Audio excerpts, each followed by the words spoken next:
Hello everybody, Sean with Mega Busters Gaming here, and welcome to the first episode of Mega Busted. Now, I've got a special treat for you guys today. The game I'm going to be doing has a lot of personal meaning and is very close to my heart, and the game I'm referring to is Mega Man X. Now, Mega Man X is one of the greatest titles in the SNES library, and for a very good reason. It had great graphics, great gameplay, it was very ahead of its time. And so, for the purpose of this review, I'm going to be doing the Mega Man X collection. This game has Mega Man X 1 through 6 on it, and it only cost me about $10, so if you're looking to play this for an affordable price without spending $100 on each individual game, I highly recommend this one right here. Now, one last thing before we get started, this is going to be the first review done on this channel. I'm expected to do many more reviews, and I'm expecting to see old faces and new faces, so let's get this party started.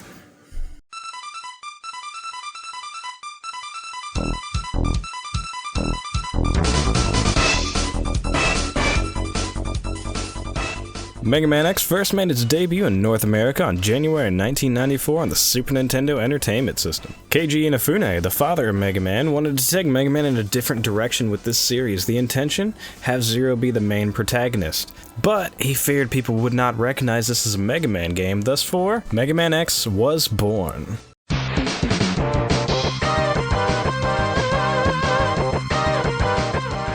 X, the last and greatest creation of Dr. Thomas Light, was locked away in a capsule because he feared the world was not ready for a robot that possessed free will, the ability to think for himself and learn. But many years later, X was discovered by Dr. Kane and became the basis for the design of a new era of robots known as Reploids. However, shortly after their creation, some of the Reploids began to go Maverick and attack humans, so a team was formed called the Maverick Hunters to stop them in their tracks. And yes, they were just randomly going Maverick, and no one is to blame. At all. Shortly after, Sigma, the leader of the Maverick Hunters, goes Maverick himself, leaving X and Zero to stop him before the human race is wiped out. But now here in the year 21XX, this is where our story begins.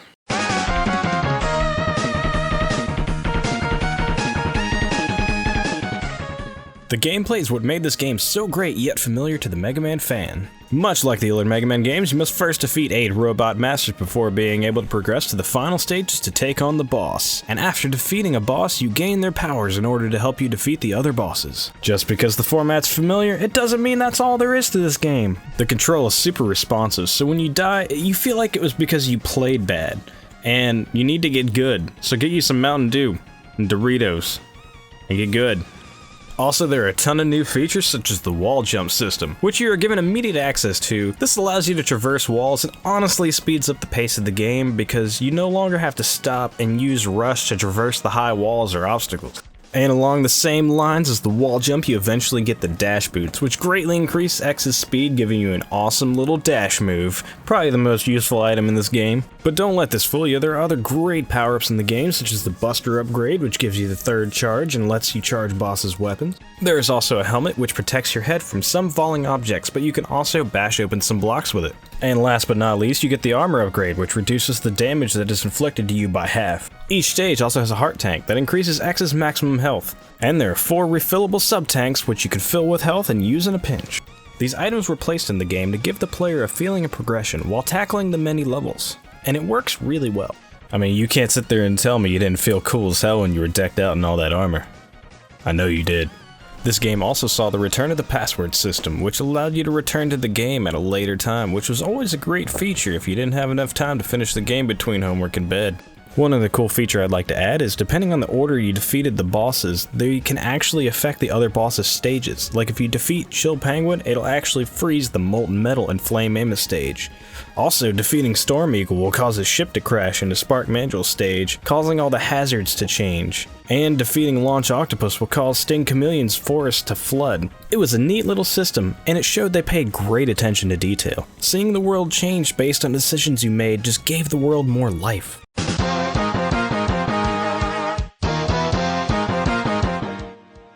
Now graphically, this was one of the best looking games on the SNES, but this comes to no surprise. Capcom has always been great at fully utilizing the technology they are given. Even the original Mega Man games were some of the best looking games on the NES. There was a wonderful use of gradient to give the scenery some life. And the use of parallax scrolling on the background was fantastic. This is a great technique to help give a little depth to a 2D game. But it isn't just pretty to look at. Each level design does a great job of setting the mood, whether you're on an icy plain, or in an underground mine, or even deep within a forest. You don't just feel like it's a theme, you feel like it is a part of a world. I mean, I've played through this game so many times, and sometimes I just catch myself staring at the backgrounds because I just want to see if there's something I hadn't noticed in the past. Which also brings up the animations. The animations look fantastic. You really feel like some of these places could exist, or some of these machines could actually work. Now, back in the golden age of Capcom, I can definitely say they did not skip out on the detail. So good job, Capcom. Give yourselves a pat on the back.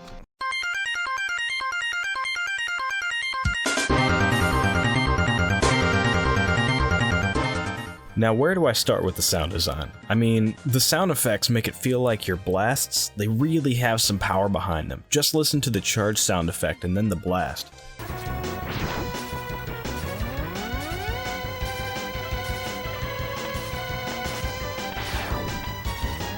And you see what I mean, it feels great every time you hear it. Even when you take a hit, you really feel like you were impacted. You were like, damn, that's gotta hurt. But when it all comes down to it, the bread and butter, it's all about the music. The classic Mega Man boss selection music makes a comeback and sounds excellent. Here, just take a listen.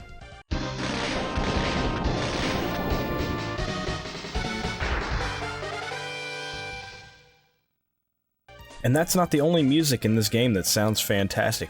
Every stage has an original track that is extremely memorable. I'm actually going to take a quick breather, but I'm going to play you a couple snippets of each stage's music.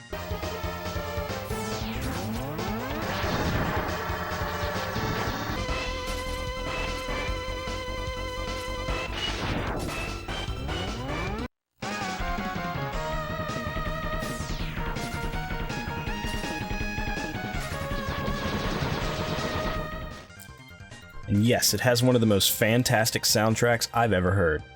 Actually, one thing I have to add, I got a little confession here. I actually listen to the Mega Man X original soundtrack in my car sometimes, but at least I make that shit look gangsta.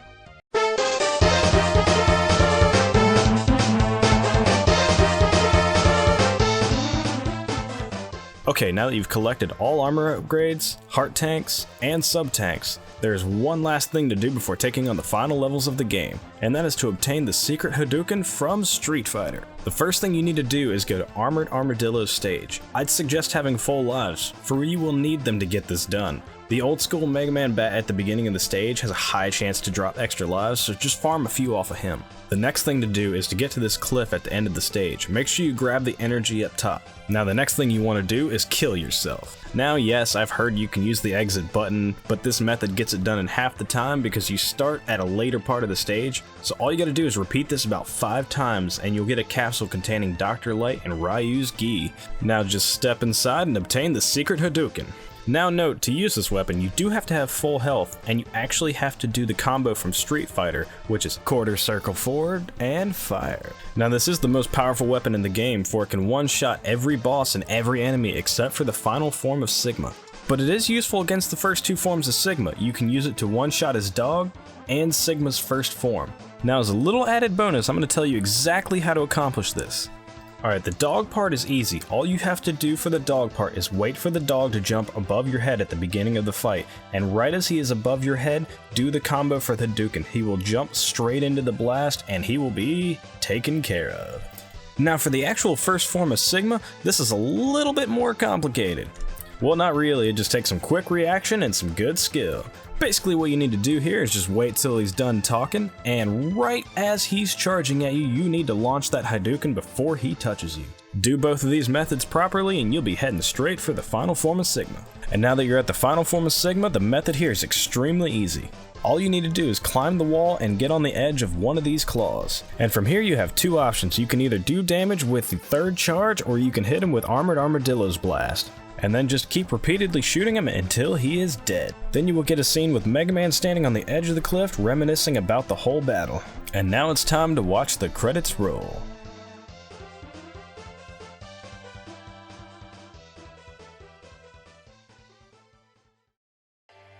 Thank you for taking a look at this video and my take on the classic Mega Man X. Now with the release of Mighty No. 9 right around the corner, I figured I'd go ahead and just get this game out of my system. Now, it was an absolute blast playing this game again. I had a great time and I'm glad you guys were here with me. So to end this, I'm going to give this game 4 heart tanks out of 5. Thank you, and I'll see you guys next time.